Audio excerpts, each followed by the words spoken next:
My name is Stephanie Goebel. I'm one of the Senior Marketing Directors here, and I'll be helping moderate today's session. Thank you all for joining us for the kickoff to our Saba Summer School Series, Unlocking the Power of Your Workforce with Collaborative Learning. So today, we'll also be having a conversation on Twitter, so please feel free to follow us and join the conversation and share your tips and tricks and stories. The hashtag is #SabaSummer. Feel free to continue the conversation online with Twitter, as well as ask us, our panelists, questions through the questions within Break Talk here as well. I'm going to launch another poll to get us started today. So how collaborative is your learning culture right now? You can vote while I introduce our presenters today. So with us today, we have Mark Britt. Mark is the Senior Manager of Programming at the eLearning Guild. Prior to joining the eLearning Guild, he had worked over 15 years designing and supporting formal, informal, and social learning solutions with organizations such as SmartForce, Pearson's Digital Learning, and SUNY Research Foundation, Aspen Dental Management, and Systems Made Simple. His work and writing have been highlighted in the books Revolutionize Learning and Development, Performance and Innovation Strategy for the Information Age, and the Social Learning Handbook. Mark regularly writes on his blog, The Simple Shift, about the use of social media for learning, collaborative networks, and organizational design. Also with us today is Saba's very own Caitlin Bigsby. Caitlin's a Senior Product Marketing Manager with Saba. As a Principal Consultant and Consulting Manager, Caitlin led dozens of Saba implementations and oversaw Saba's Agile implementation methodology. In addition to advising customers on best practices and informal learning, she leveraged the principles and tools available to train and enable the global consulting team. She's an experienced talent management professional with almost 20 years experience with two of the industry's leading software vendors. So I see lots of you are filling out our survey, which is great. Let's see where we ended up. So currently, I think most of you are a little bit. People are encouraged to help out new hires and show them the ropes, for example. So our learning objectives today. During today's session, oops, sorry, we went over one slide too fast. There we go. Today's session will cover why training is more effective and knowledge retention longer with a collaborative approach to learning, practical tips for introducing social and collaborative learning into your organization, and how to measure the ROI and effectively communicate the business value of collaborative learning strategies to the C-suite. So with that introduction and our learning objectives for today covered, I'm going to pass things over to Caitlin to get us started.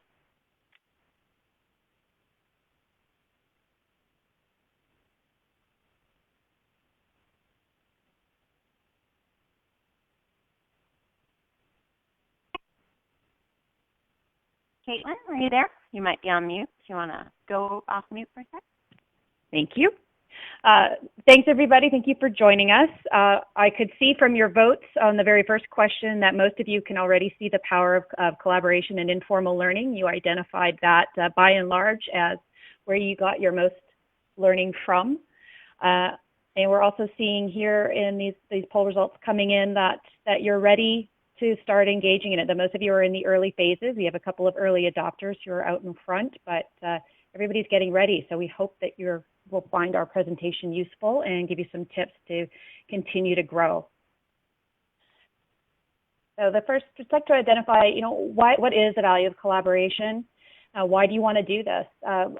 At Saba, we believe so much in the power of collaboration that we embedded it in our learning platform when we redesigned it quite a few years ago. We were way out in front, but we're such firm believers in it. We use it both internally, and I have a quote up here from our Saba president, and that's one of the most exciting things he found. I hear him talking about it all the time, about our own platform, Saba at Work. It's our intranet, it's our training platform for our internal team. It's how we ask each other questions and learn from one another, and where we share our resources.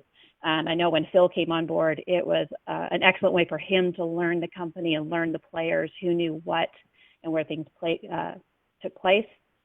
We also use our learning platform and our collaboration suite with our customers in our customer community. And if you look at these numbers here, I thought they were really interesting.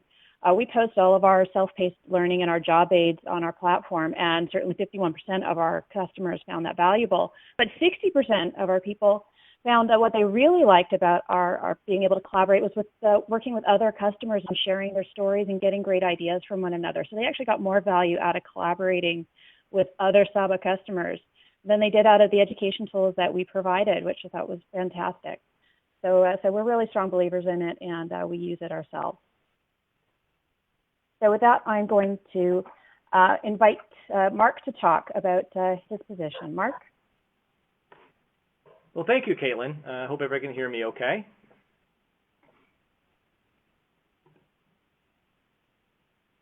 I want to start off with a quote, and this one is from Gwynne Dwyer. What a great article in 2011 about democracy, and he was really talking about tyranny.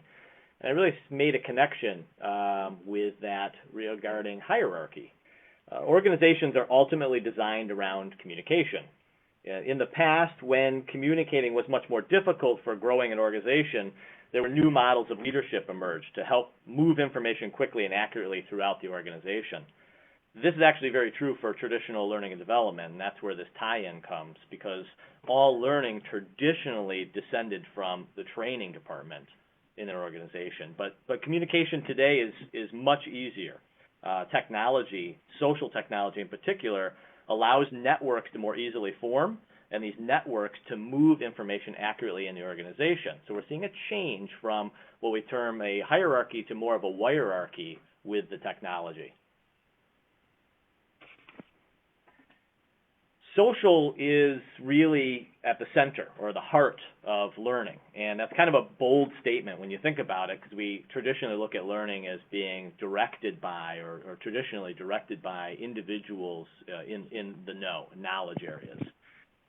But when you look at what I have on the screen right now, you'll notice that there's three elements. There's informal learning, there's social learning, and there's formal learning. And this really follows what they call the 70-20-10 principle of learning.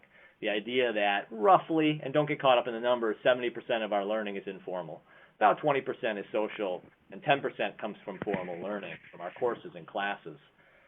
But it's our ability to observe, reflect, and engage with others that's an opportunity. So what we find is that social actually serves to inform informal learning opportunities, particularly in and through our work. Social connection points people to new ways of working, finding resources, and making sense of information. This is really enabled when people work out loud when using social tools to share what they're doing and what they know. Social also serves to improve formal learning, the training, the courses, by revealing what new knowledge is actually being applied in the work context. L&D can really take advantage of social tools by monitoring better the effect of their learning initiatives and therefore modifying their training programs from that feedback.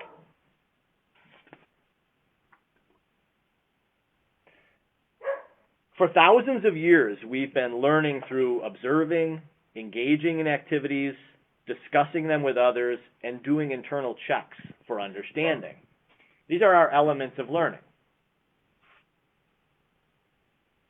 Our formal courses, the classes we design in L&D, they can do a really good job of simulating work experiences and providing safe places to practice and to fail.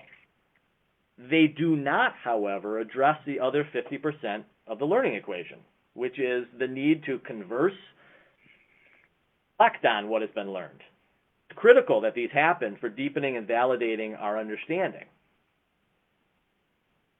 Furthermore, we don't really learn without emotional thought. I love this quote because emotion is so deep within how we learn, how we connect to content. Social technology encourages the emotional element of learning. Think about the challenges, the success, the failures, those aha moments, reflection. They're all desired to be shared, and when they are, it creates opportunities for encouragement, further learning, and altruism. These are all very emotional responses.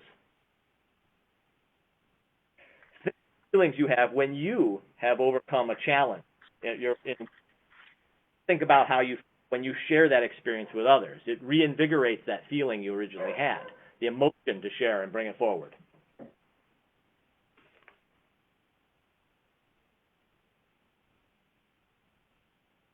The key thing I wanted to bring up at this point in our conversation today is about implementing social learning. We hear that term a lot, implementing social learning. But the fact is, social just is. People are social. We've been that way for 10,000 plus years. It's always been. It's a mistake to say that we implement social or social learning in our organizations.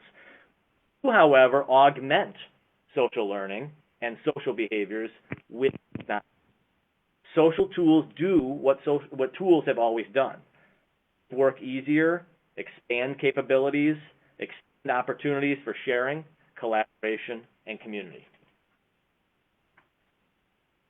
So the responsibility then is on encouraging and supporting and enabling people to share more openly what they know and what they need.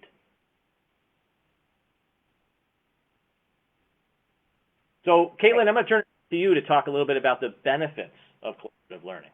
Great. Thanks, Mark. And we do invite you to ask questions about the presentation as we go, and we'll try to address them.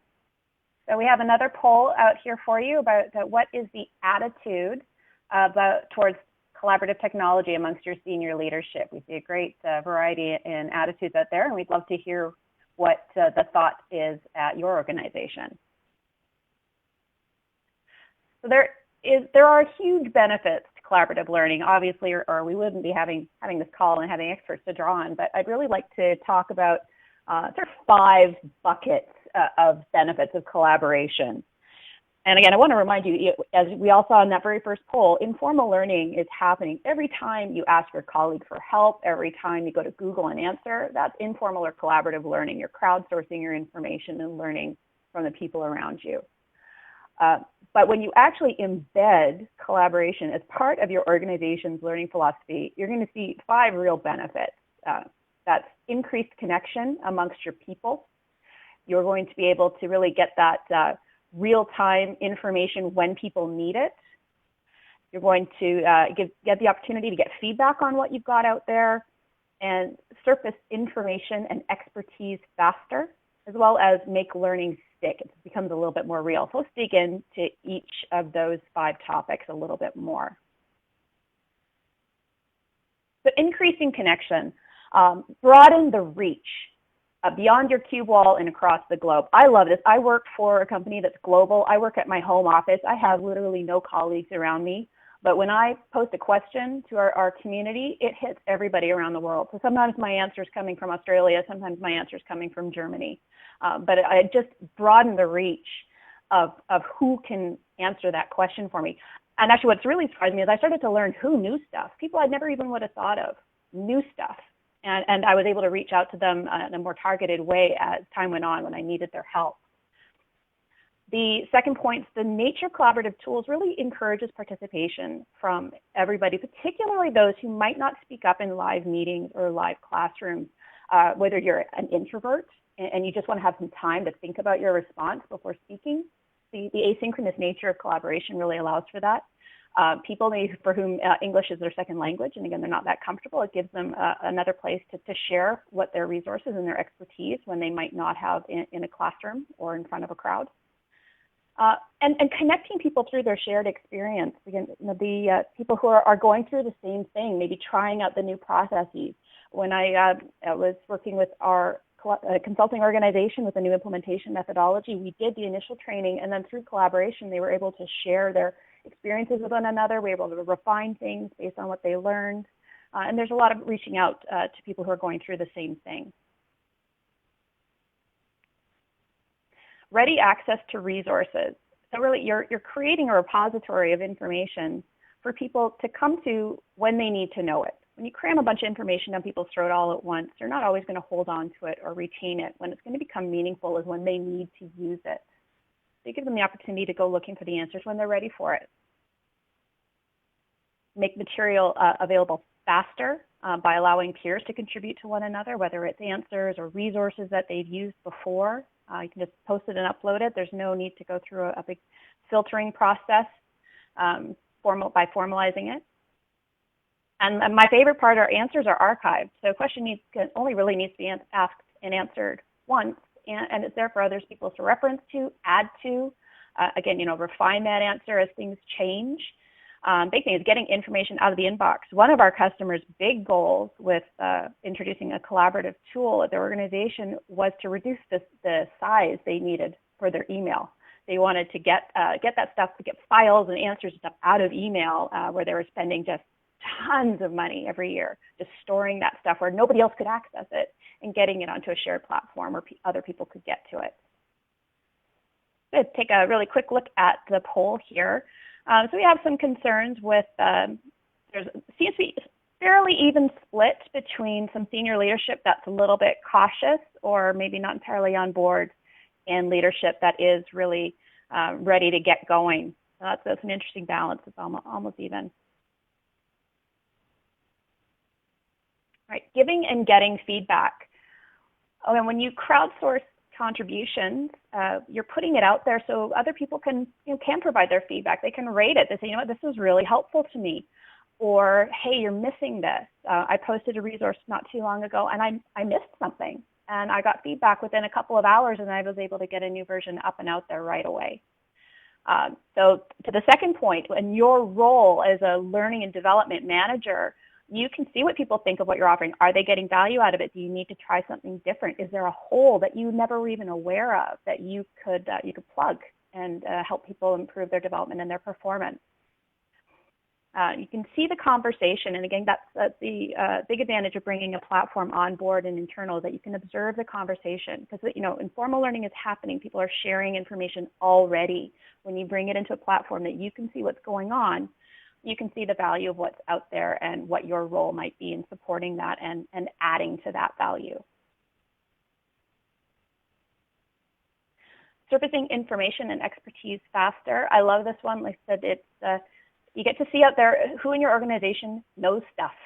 And you see that when you give them the opportunity to answer some questions or share what they've got.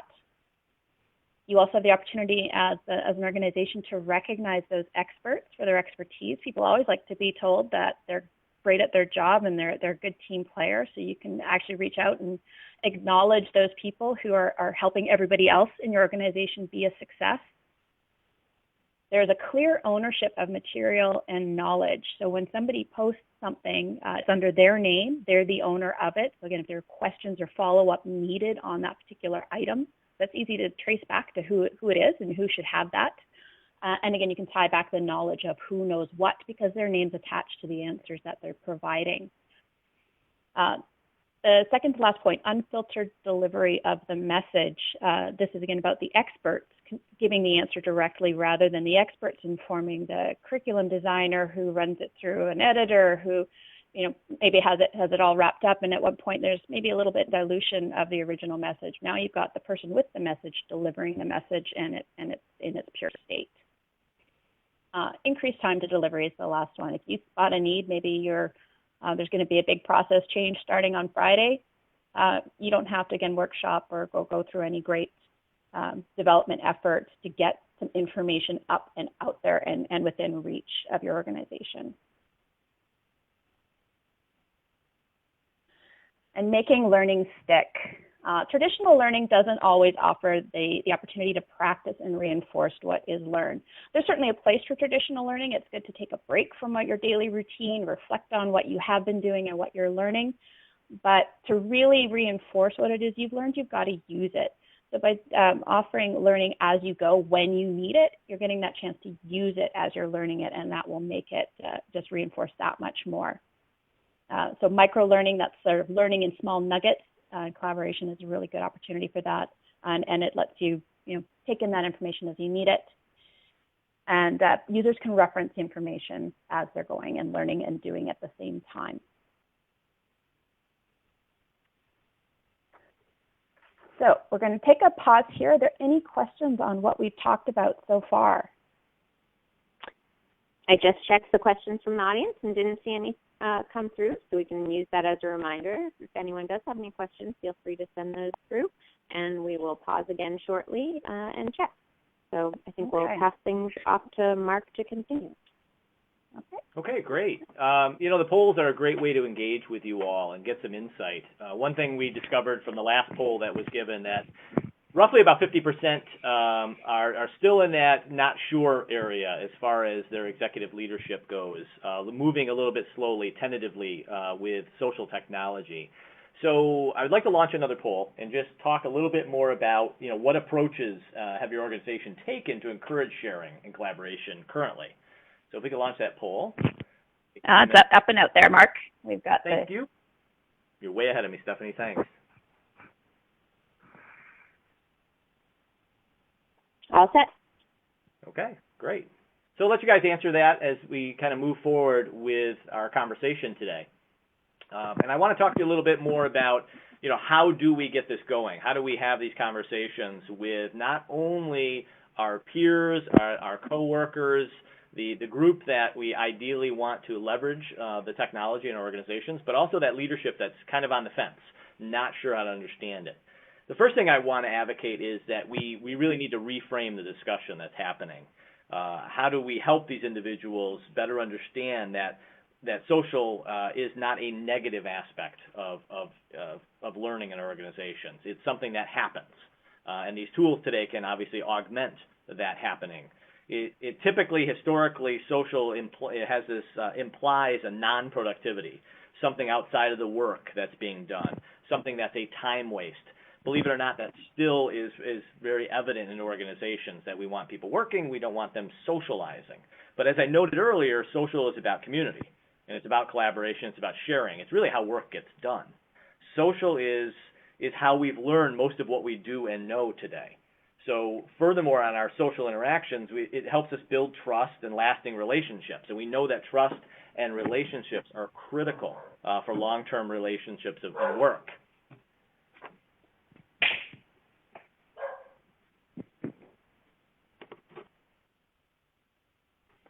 I think, too, that we need to advocate that if you're going to change or lead the social change in your organization, you need to lead it with social.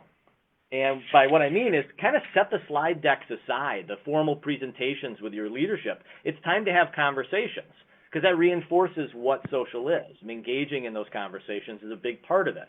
And there's some simple questions you might want to employ in your organization to start those discussions. For example, engaging with leaders by asking a question of, how do you continue to grow your knowledge and skills in your leadership role? I'd be very surprised if executives in the C-suite are taking a lot of courses and classes. And another question is, when, like we started with the poll, use that. When you think of the last great thing you learned, where did it happen? A classroom, an e-learning course, or did it happen in the work that you do? The numbers tend to pan out where you find that people are, in fact, learning informally and socially more than they are in the formal classes. And what we need to do is obviously augment those experiences to enhance that. We're not investing enough in that aspect of learning in our organizations. Another thing to bring up with your executive leadership is, and actually your workforce as a whole, is social really is frictionless learning. Right? It brings it closer to the work that we're doing. And this is what organizations want. This is what executives want. This is what individuals want. There's very few people out there saying, I can't wait to take a workshop or a class, especially in their workforce. They're looking, obviously, to learn within the work that they do and draw upon those previous learning experiences. It's a continual process, not something we start and stop again. Learning is really a part of our work, not apart from it. So, what you measure is not only what is gained and applied, like behavior change, but it's often, what's reduced. Time in meetings, time in courses, time answering emails, time finding answers. It's, time away from our work. So ROI is often used and slid in to try and gauge, social success, but it's not really a fit measure for social tool value. And too often we measure only adoption, how many are using a social tool, which sadly is the 21st century version of measuring classroom attendance. What we need to strive for is adaptation. That's the measure we want. How much of our work is being done in the open? How quickly are we finding answers and expertise to solve in the work-related issues? Are we measuring, retention not only of just knowledge, but of our people? People who are socially engaged or engaged in the workforce, who have connections, tend to stay in that organization longer. So I'm looking at the poll results, and you can see them as well, and we find that Some things are already underway, which are great because they can be augmented with social tools. So you've already engaged, 35% are using intranets and email, and now you have a much more robust platform with social technology to leverage. Lunch and learns and similar initiatives, face-to-face, can be extended with social tools. Another factor I'll bring up is that we need to talk about social not in the context of something, like I said before, that we implement, but it's really about building frameworks and not having these formulas around it. Social tools rarely fail. When they're underutilized, it's more a reflection of your culture than it is of the content, I should say. The content not being accurate or relevant. Those are the things to look closer at. It's not necessarily a failure on the social tool part. You cannot and should not dictate the direction that social takes in your organization. This is where frameworks are applied. It's about channeling and encouraging that use and that growth within the tools. So what I have here on the screen, if you haven't recognized it, is it's a tomato plant, and it has its own form of a framework around it. Because we know fully well that in nature, this tomato plant would produce fruit regardless of any type of intervention. But with a framework, it continues to grow. The fruit from the tomato plant is much more stable. It's larger. There tends to be more of it. And this same kind of analogy works when we talk about social, a natural occurrence in our organizations, just needing to be channeled, just needing to be held close in place. Some advice that I'll share with you that's worked for me in the past is to start small and go slow. And it sounds like from the earlier poll, that's something that is your executives are buying into. Your executives are warming up to that idea. And I can't overemphasize it enough.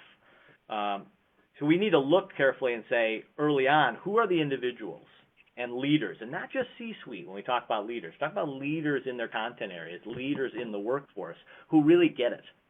Get them involved. L&D does not need to own social. Nobody really owns social in your organization. You want to have partnerships with the people in your organization. Social tools are really our new places, and when people meet in places like the physical world, they establish norms of behavior. So you want to kind of start with small groups in little pockets. So they begin to use and find different avenues to engage in the social tools, and they really establish the norms of behavior that are there. Rather than having some firm policies in place of how to use social tools, it's really about guidelines. Also, keep in mind that when the gates are open for everyone to use at once, and this is really a mistake sometimes with enterprise social network tools, is there's really no content. Groups are formed and nobody's talking. When new people come aboard, they see a ghost town, and this is not really the most inviting environment of a social place.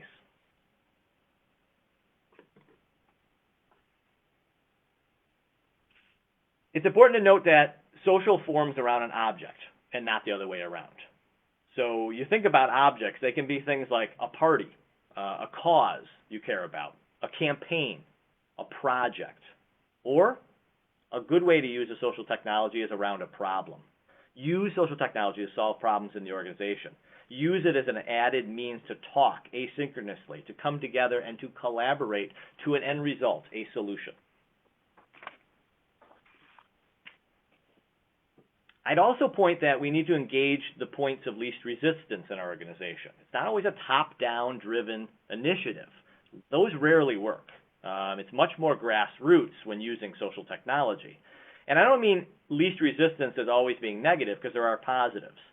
So as a point of least resistance, we can use social technology to eliminate problems.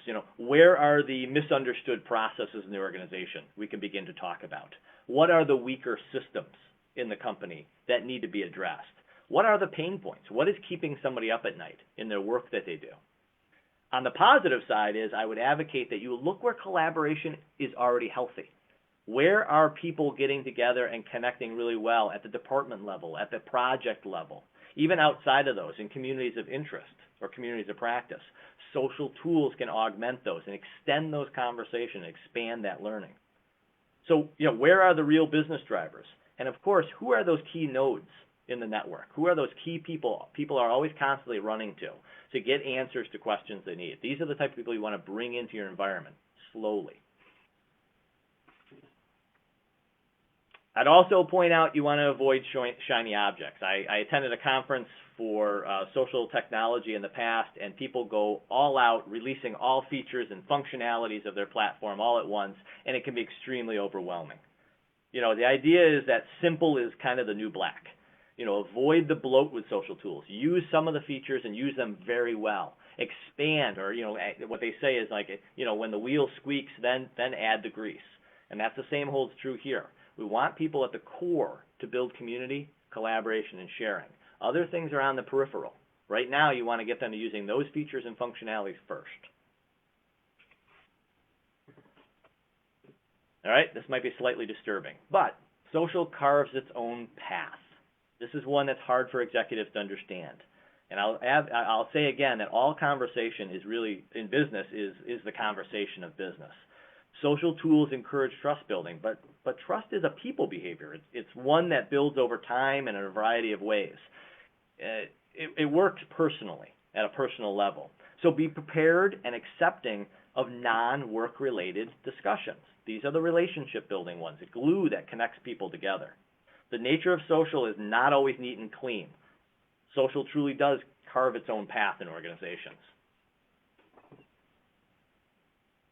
One of the approaches, and you may have heard of this before, around the kind of almost cliche now about feed, seed, and weed when it comes to social networks.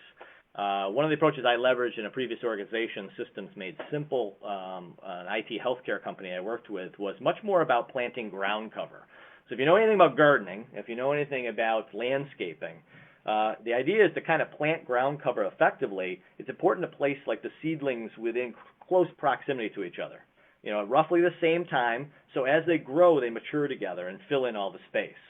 So what that really means is finding where healthy collaboration already exists in various pockets in the organization and enhance that experience with the social technology.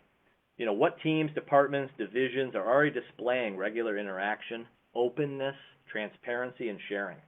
I'd also say find those projects, those problems, events that are on the horizon where collaboration, community, and sharing would help meet the goal. Additionally, it's important to start with the familiar. You have certain things already existing in your organization for communication. Communities of practice are a common vehicle to bring people together and share and improve their practice. You can augment this with collaborative technology. It's already established, or it's at least in the understanding of leaders, is a way of naturally bridge the social tools, extend and expand learning and performance. The idea is not necessarily to have like a hard rollout with social technology, but rather a concert of these things happening throughout the organization at different points, problems, groups, where they start to mature and grow together and see the benefits.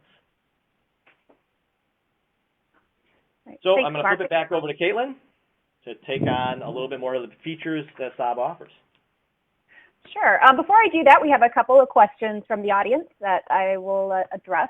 First one is from Mariana about how do you know if you're on the right track for selecting a great provider of micro-learning? So I presume you're talking about a third-party provider for some learning initiatives as opposed to learning that's being sourced by your own organization.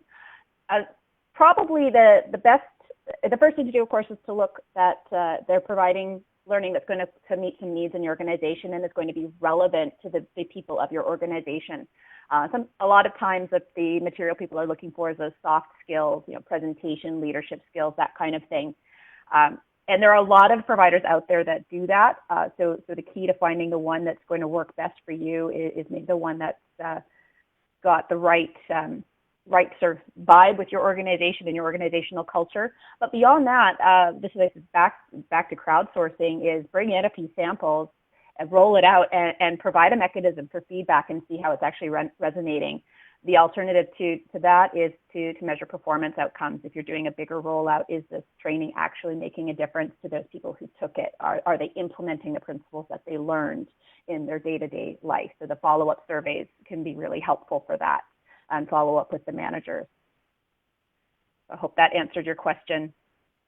The next question is expand on increased time to delivery when you have a new process that needs to be delivered to a large population. I'm going to draw on my own experience here. As I think I mentioned earlier, I was tasked a couple of years ago with completely redesigning our implementation methodology. And then after I did that, I needed to train a worldwide consulting team quickly and with very little budget to create formal learning. What we started with were, the easy wins right off the bat, some quick FAQs to get out the door so they knew what was coming. So in some cases, that was a discussion of this, hey, guys, this is happening. We did virtual meetings where we could talk back and forth and talk live with some PowerPoints. We made all the resources they were going to be referencing and using day to day live right away. So again, they could take a look at it. They could ask questions before they had to start using it. We did finally culminate after I got those key pieces up and out of the way and in front of everybody. I did finally culminate and put together a formal training course with a test that everybody needed to pass. But by the time we got to that piece with the formal learning, everybody had already been exposed to the material for a couple of weeks in dribs and drabs as I was able to complete it and get it posted. And so they were familiar with it, and it was more of a final review and then a test for our purposes to confirm that everybody had, in fact, consumed the material we needed them to consume. So that's really where we saw the decrease in time to delivery. I didn't need to sit with absolutely everything and finalize all my resources, finalize my training material, finalize my tests before I could get it out in front of the worldwide organization. I was able to make things available as I had them, and of course get that feedback as I made it available and roll that into my next session. So I took the questions from my first session and did a follow-up FAQ of all the questions people had asked that I honestly hadn't thought of, and it was good feedback, and it was I realized I had missed a big space, and I really needed to dig into that a little deeper. So it was in some ways a more drawn out rollout, but it also gave everybody else in the field a chance to digest in a more manageable fashion. And I hope that answered your question. Now, as Mark mentioned, I'm going to run through some really tactical ways that you can introduce collaboration. And of course, I'm showcasing the Saba solution, but these are principles I think that you can apply anywhere and with a solution. With the exception of this very first slide, I've also used screenshots that are from live systems, so real discussions that have happened on our site. When I work with a customer who's going live for the first time and they want to dip their toes into collaboration but really don't know where to start, I suggest using a wiki. We call them workspaces in Saba, but it's essentially a wiki page. Wikis are an excellent way to bring some information together. It's just sort of an open form. You can embed some links, embed some videos, sort your information, point people in different directions. It's especially good when you're rolling out a new system for the first time. There's a natural fit to say, hey, welcome to your new LMS or welcome to your new performance suite. Here's some things you might want to know about it. And then get some feedback in the comments below. It's a really natural fit. Gives you don't feel like you're releasing the reins and letting everybody do anything they want to. It's a very controlled step into collaboration and informal. This next option is a complete, the other side of this, which is rewarding that kind of collaboration, whether it's just, the person who will always pick up the phone and help you, or the person who does, goes around and sits next to people and helps them, or the person who's always answering the discussions that you already have going on. So an impression awards is a really great way for you to say, as an organization, we value this. We value you helping one another and helping our customers. At Saba, one of the things we do every quarter is we tally up all the impressions somebody got for that quarter, and then we put it into a hat and we draw prizes. And so people are both rewarded for having earned impressions, and there's a lot of jostling back and forth, people to say, hey, go make sure you go out and give impressions for the people who've helped you. So we also try to encourage the giving of impressions as well. And it's a really great way to create that culture and get everybody on board.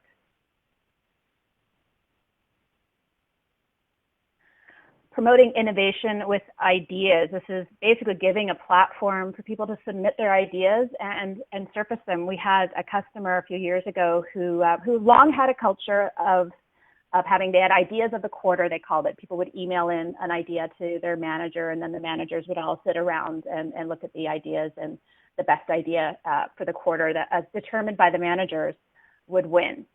Well, when they brought in Saba, they decided to use our idea feature to popularize it. They said the very first idea of the quarter session that they did collaboratively, transparently on their social platform increased participation 4 times over, just that one change. Plus, he said the ideas were so much better because you got the first person to ask an idea, and then people added their thoughts on the idea and refined it, and it was a huge success. We like it for us in our customer community. This is how our customers request enhancements, and again, I know our product management team is able to not only see the original enhancement, but to see the votes and the stars and the comments of other customers who go, "This is a great idea. It would be even better if." So it really crowdsources innovation, which is fantastic, and again, very, very easy to implement, even if it's a small step of where we want to rename our intranet. Let's have some ideas and some votes. That's a very easy step in. Discussions with experts is probably the most natural fit, and that is to tap a few experts on the shoulder and say, hey, we're going to open a couple of threads on maybe with IT, a place for people to go if they have some questions about your IT systems. And wouldn't it be great if your IT people could just be on board and answer some of those questions? You can have discussions with staff members following a staff meeting, and follow up on the notes and the minutes from the meeting. But it just, again, have a couple people ready to answer. That's the way to really keep it vibrant, keep it from being kind of a ghost town. And then you'll get you'll start to see that back and forth and create long ongoing threads with a lot of invaluable information that can be referenced. I'm just going to pause for a second. We do have a couple of questions. If these features that I'm talking about are for the cloud. For Saba Cloud, yes, we offer these features in our Saba Cloud product versus our Saba Enterprise product.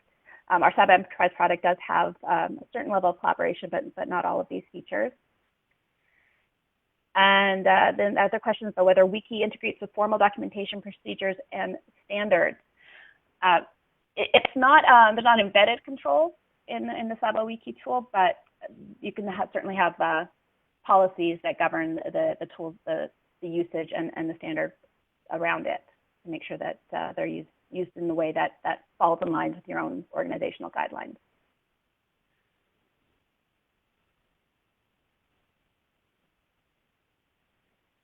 Right. So the next item is the frequently requested resources.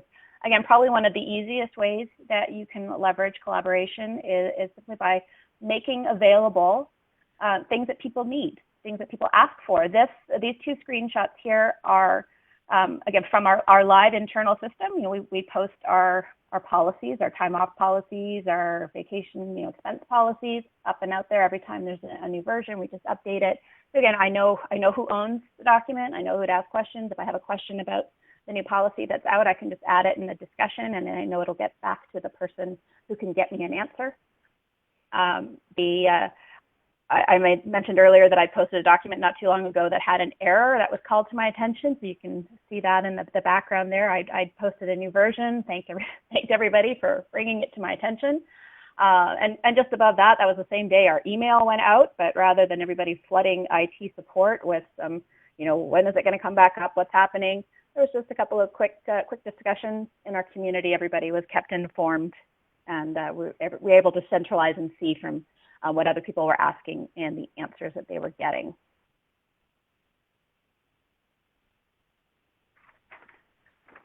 The big one, though, and then probably the one that I think you might, especially those of you that have a leadership that maybe is a little bit leery about the value of and worried about introducing collaboration into your organization, I would suggest add collaboration to your formal training initiative. That's a very safe, comfortable, familiar way to do it, but still with a lot of great value add. For example, take those materials that you're training people on and just make them available. If you're training everybody on your new time and expense system, take all those job aids or whatever that you've provided during the formal training and just put them out there so that anybody can come and grab them when they need them. Maybe have some discussions about the training with some SMEs that can offer additional feedback. Perhaps they can't make it to your training session because their schedule doesn't allow for it, but by opening up a discussion with them, you can still have that feedback between students and experts. And just post any of the supporting material. I think a really good example of where collaboration can really kick training up a few notches is by adding it to a new hire curriculum. I think virtually every organization I've ever spoken to has a bundle of training that they make available to their new hires. It's the very first thing that their new hires have to do. If you added a group to your new hire training, think about what you're going to get out of that. You're going to give them a way that they can communicate with each other and to the people that they're going to touch when they first come on board, like HR and IT. You're giving them a safe place that they can ask questions and not feel like the fool. You know, it's expected to ask those questions that maybe everybody else knows, but the new guy doesn't.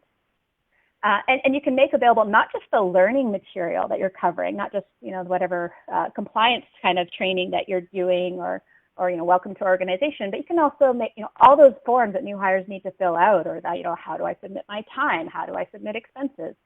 Just make all of that available in one place. And here's an example of how you could bring some of those resources together. You have some discussions back and forth with people. You can have some experts that they can be connected to. You can have the resources that they want to find. It's a very, very natural fit.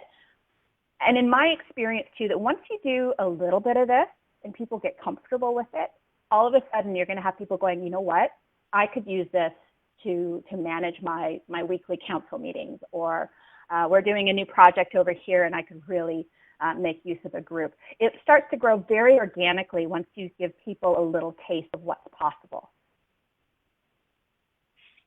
Do we have any questions about what I've covered so far? I see there's a question about whether this will be available to listen to again, and yes, we will be making recordings available.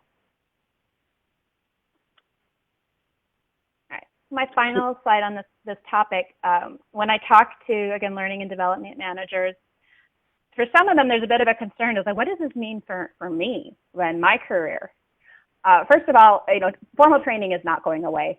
Compliance training is probably one of the biggest drivers in this business. People need to offer formal training. You need to be able to say, these people took this training on this date, and these are the topics that we covered. Not going away. But it is going to expand, and it's going to change, and it's going to open up. And if you can think of your role in a collaborative learning space as being sort of like a resource curator. So you're going to be soliciting feedback. You're going to be responding to feedback. You're going to be identifying trends, looking for the experts to add and inform the discussions that are going on, looking to pull people in and facilitate participation. Listen, I put that in quotes, but you listen, observe when you observe the conversations that are going on, you'll be able to spot the gaps and spot your successes too. You'll be able to see, you know, back to the earlier question about how do I know I have a good content provider, you can, if you're listening in on the chatter about the people who've taken that course, you're going to get a sense of whether you've got the right one. You'll be able to make valuable information and reference material available as you have it, maybe because you're developing it, or maybe because you came across it, and really allow and for encouraging communities of practice that maybe are outside of your own jurisdiction, but they can run. They can run on their own, and just with you providing the expertise. There's still a lot of purpose to your role and a lot of great additional value that you can be offering. All right, do we have any questions at this point? No? Okay, Mark, over to you. Yeah, I think it's a great opportunity to summarize, Caitlin, what we were talking about with everyone, and it is the fact that, you know, L&D must shift. I mean, these tools, this transparency, this growing openness is not going away. It's definitely more of an opportunity for L&D to expand its skills into areas of helping people understand how to build and maintain networks in their organizations and outside their organizations. You know, it's really being that key node in the network, in the company network as it is. This is the key going forward, is how we serve in L&D to connect people to people and connect people to the right resources. And I also want to point out too that what Caitlin mentioned was really critical in terms of the formal learning pieces and getting those out in your social tools so people can use them immediately. But as I noted in the beginning too, it's about getting that formative feedback, if you will, on those materials and the value of those materials, something that in the past wasn't easy to do, and now you have a better opportunity to continue to improve formal learning. Mark, we have a question. Do you have anything you want to add to the question? Oh, yeah, let me read it real quick. So that middle management has this fear of things getting out of hand or on an internal social media, socializing the wrong information, not work-related content. And how do you overcome middle management's fear of social learning? Yeah, that's a great one, because I've always seen middle management as a key artery for the effects and the impact of social technology. It's really working with them closely and helping them to understand that as they become more active in those social tools, they can help set the tone. It really depends a great deal on the culture of your organization. So if they have fear, then there's more of a control aspect. And they have to allow certain levels of interaction and play to take place in these. We see it all the time in consumerism, consumer social media. It's really about sharing and building relationships. The idea too there that they mentioned about sharing the wrong information. One of the things that's been happening all along is that is happening right now, and social tools at least shed a light on it so it can be addressed. I mean, this happened in a previous organization, around some of our policies in regards to managing one's time on projects. It was misinformation that, until the social tool was present, could not have been corrected. They need to see the positives and how they can use these tools to actually improve some of the things that are already happening right under their noses, but they can't see it. Yeah, I was going to argue that the transparency of having an embedded social tool is probably the biggest value that you can get, because the collaboration is still happening. You don't know, middle managers don't know what emails are getting sent between colleagues that might have misinformation. If you get it out there public, you have much better chance of catching that misinformation. And as for inappropriate behavior, sorry, Mark, inappropriate behavior, I've never once observed it or heard of it in a formal site. People are very cognizant of the fact that their name is attached to everything they post. People think twice. That's so true, Caitlin. I want to add to that point real quick, and not to drag this too much longer, but I think what happens is, in our previous organization, we never put moderation on, and people get it now. We're 10 years into social tools, and they understand this out there in the outside the organization. I'd also advocate that you think about guidelines in your organization, not policy around social tools. It's really about guidelines that are positive, the ones that state what you can and what you should do to kind of guide them in positive directions using the tool, not necessarily the ones that sound prohibitive of what to do in the social tool. Yeah, really great point. Thank you. All right, some of you have already noticed that I've opened up the next poll, which is about how do you currently measure success of your training initiatives. I'm going to leave that open while I talk for a little bit.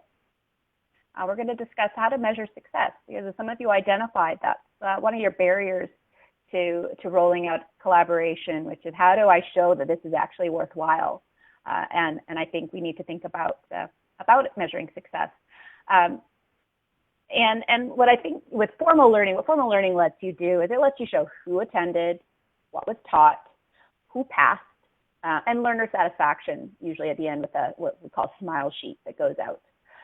That's very easy to report on. Say, I had 500 people attend training last month, and 60% of them liked it, or 80% of them liked it.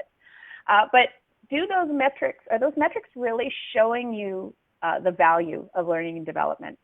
What's your real business goal here? I would argue that the business goal isn't who attended and if they liked the class. I really loved my Shakespeare class in university, but I have to say it has not improved my performance at work, except that I can quote Shakespeare periodically. I would say the biggest value of any learning initiative, whether it's a formal course or informal training, is did I get better at my job?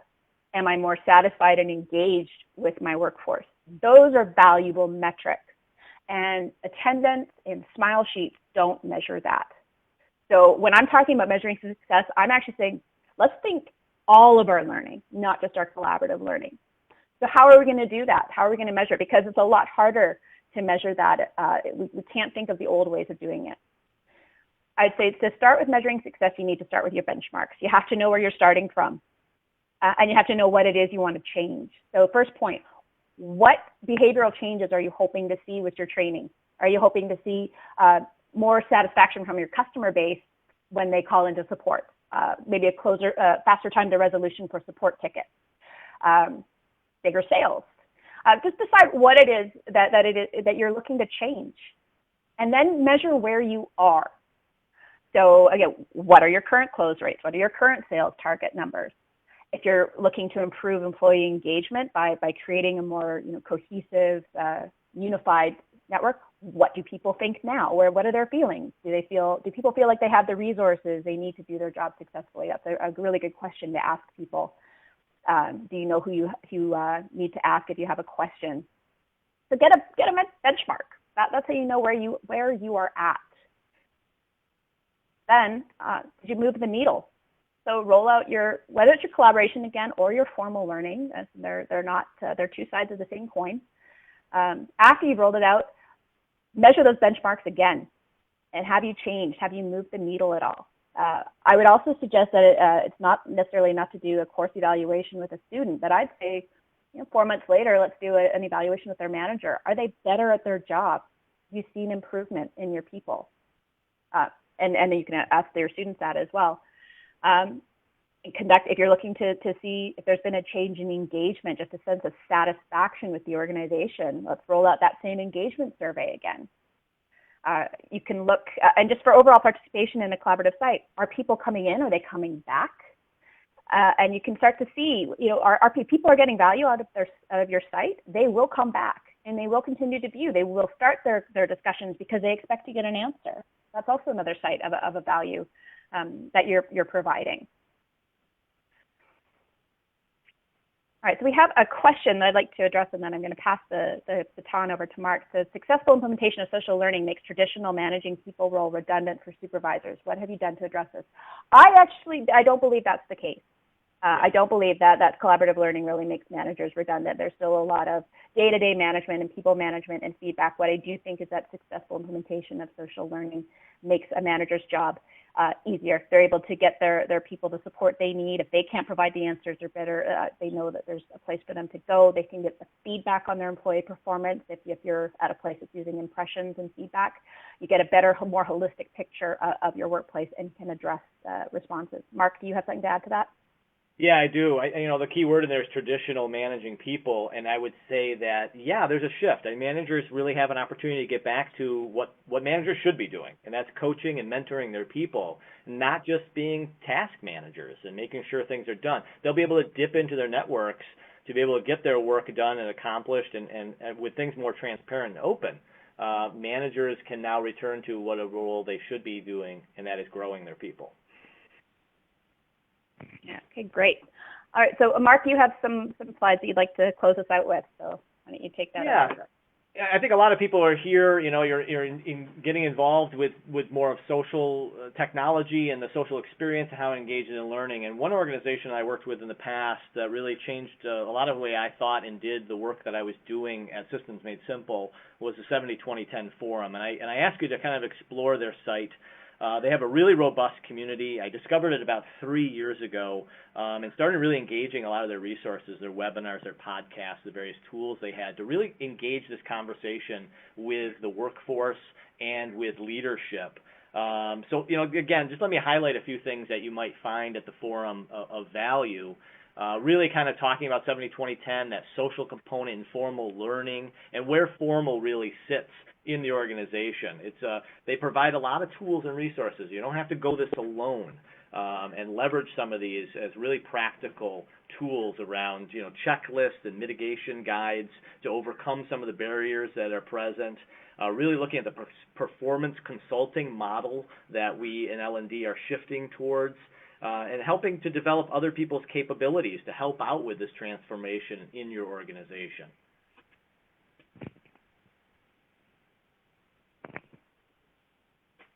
All right. Mark, we also have a couple of questions, too, when you have a chance. Yeah. Again, I'll just kind of highlight real quick, and then we can finish things up. These are just some samples of what you might see at the forum. Some of the tools, very easy to use, very hands-on.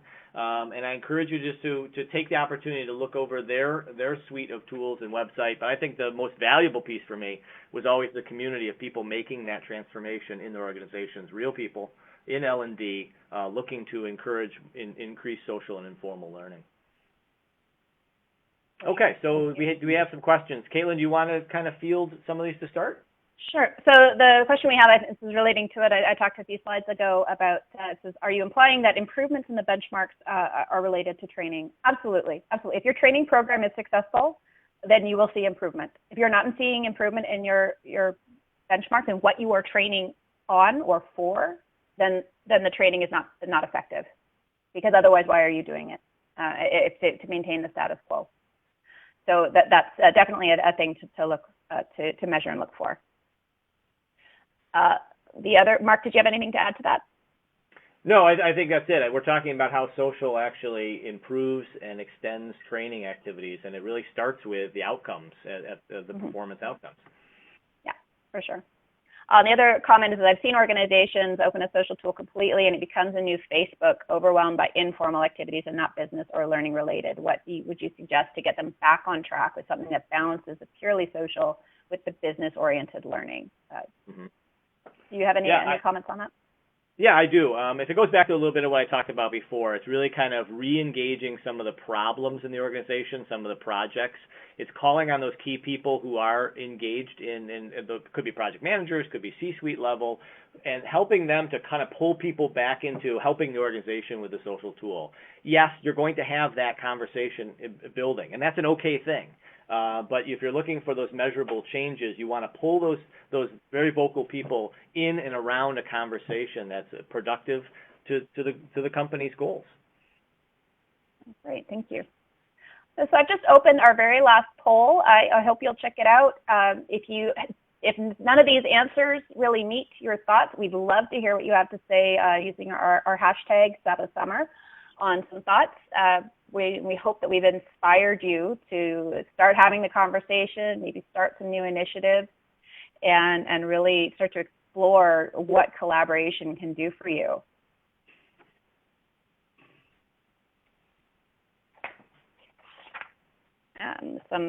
You can follow up with our co-presenter, Mark. Again, thank you so much for joining us, Mark.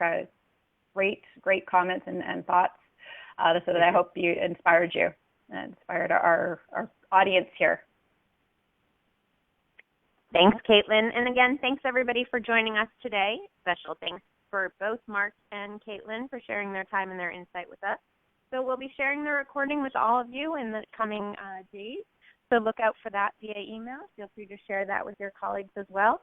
And as a reminder, this was just part 1 of our summer series.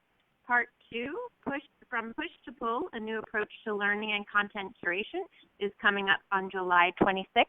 So feel free to register for that if you haven't yet already. And so again, thanks everybody for joining us, and we wish you all a great day.